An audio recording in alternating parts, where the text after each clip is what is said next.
Hello guys, અને આજે અમે ફોની વારવાની તૈયારી કરી દીધી છે. જો છે આપણી તમાકુ, અને આજે 7-8 દિવસ થઈ ગયા છે, તો આજે ફોની વારવાની તૈયારી કરી દીધી છે અમે. અને તમાકુની અંદર 7-8 દાડે પાણી વારવું જ પડે, નકર પછી આકુંબા થઈ જાય ને તો પછી તમારા તમાકુ મજા ના આવે. પછી શું નીચે જમીન ઊંચી થઈ જાય, તો પછી તમારી તમાકુ હુકાવા મળે. બતાવું તમને. આ છે આવા સોડા નીચે થઈ જાય તો પછી તમારે તમાકુ મજા ના આવે. 1 મિનિટ બતાવું તમને. આ છે જો આકુંબા કહેવાય. પછી આ જે થઈ જાય ને એટલે પછી તમને તમાકુ મજા ના આવે જોઈએ એવી. એટલે 7 દિવસે પાણી વારી જ લેવું પડે કલકત્તી તમાકુની અંદર. 7 દિવસ થાય એટલે 7 દાડે પાણી વારી જ લેવાનું. અને અમે હવે બારા બાંધવાની તૈયારી કરી દીધી છે.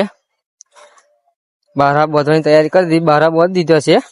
બસ હવે થોડીક વારમાં પાણી આવી જશે.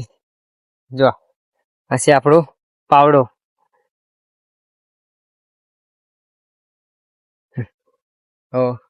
આપણે પાણી વારવાની ફૂલ તૈયારી કરી દીધી છે. પાછળ પૂરા પારિયા ફાડેલા હોય એ ચેક કરી લઈએ આપણે, એટલે પછી આપણને ખબર પડે ને પાછળ પાણી નીકળી જાય બહાર. આપણી તમાકુ કેવી છે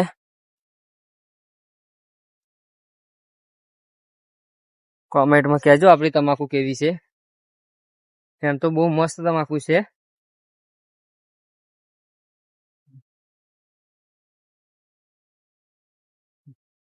આ ફાડી નાખી જો.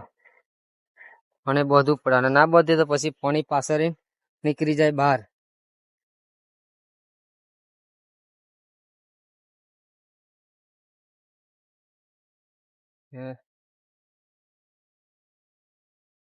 તમારા ખેતરમાં શું સિઝન કરી છે એ અમને કહેજો, એટલે અમને ખબર પડે કે તમે શું કરો છો ખેતરમાં.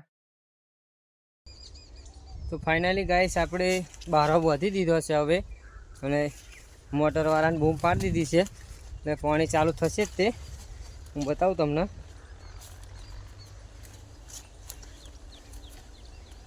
તો આપણા વિડીયોની અંદર બન્યા રહેજો.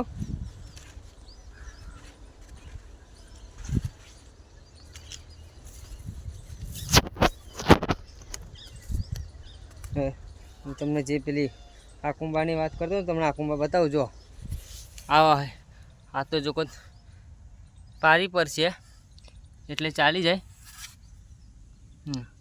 આ છે એમાં આકુંબા હોય.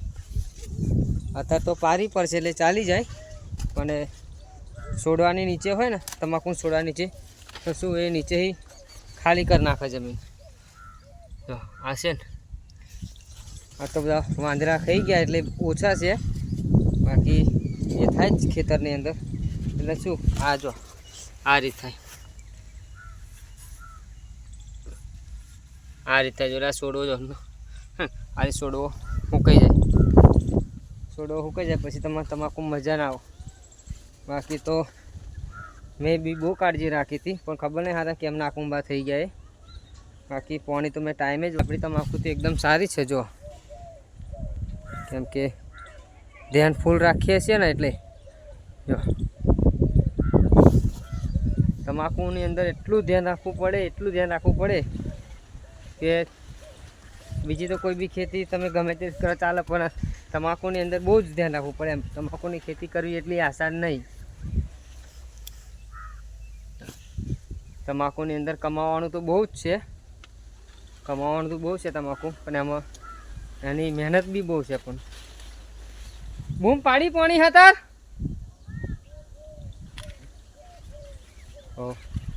પાણી ખાતર બૂમ પાડી દીધી છે. થોડીક વારમાં પાણી આવશે એટલે તમને બતાવું. અને પાણી કેવી રીતે વારવાનું એ બી તમને કહી દઉં કે છેલ્લા 1.5 અવતાર બાકી રહે એટલે પાણી બીજા ચારામાં મારી લેવાના. પાછું જો પાણી બી વધારે પડે તો બી તમાકુ સૂઈ જાય, એટલે પાણી બી બહુ ધ્યાનથી વારવું પડે.